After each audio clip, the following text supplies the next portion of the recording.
go on the mission field, all you need to know is that God loves people and that they're beautiful to Him. Yeah. Listen, when I'm blessed to have all you guys here that have been tracking for a long time because we can really crack it open. But I got to tell you guys something. When I'm out on the streets and on Bourbon Street and such, and I'm encountering people that don't know God at all, I don't get into all these kind of details. When I was on Bourbon Street on Mardi Gras Day, and the hate parade was going down Bourbon Street, the religious people telling all the people there, God hates this, God hates fags, God hates strippers, God hates gay people, God hates drinkers. When they were going down their thing with their hate parade and all their mics, and they had all the guys that struggle with homosexuality and their boomers and everything with their loudspeakers trying to drown it out. I didn't go over there and try to explain all these complicated doctrines in the scriptures. I went, and this was the spirit of the evangelist, because I got to tell you, Greg's mind was I was going to stop their parade. So my first mind was I was going to confront the legalists and stop their parade. Right? But all of a sudden the spirit of the evangelist came alive inside of me and said, that ain't the way.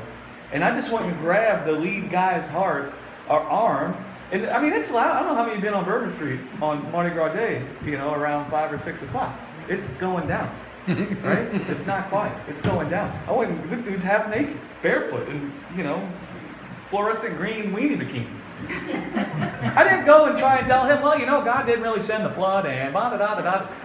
It's not that there's no value in explaining that. Because the church, I'm explaining it for the church to know. Because the church is like Israel. They're supposed to be priests of God to the earth, but they don't know God. And so I'm going into all these details so the church can see what God revealed about Himself and Jesus is true, and the scriptures even teach it.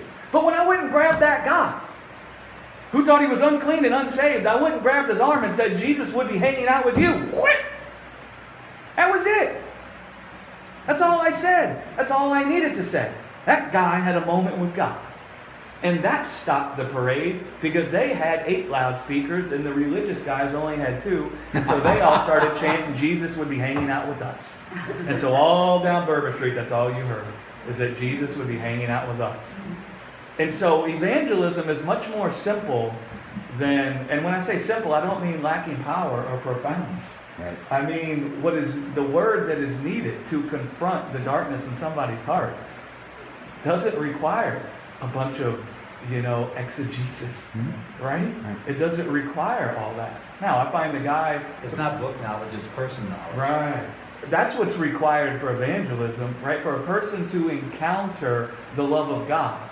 Now, that can manifest in a million different ways, and it can be a very simple thing, right? It's just for people to see the work of God is to heal them from sin and death. For them to see the reason why that's the work that comes out of Him is because of the beauty He beholds in them.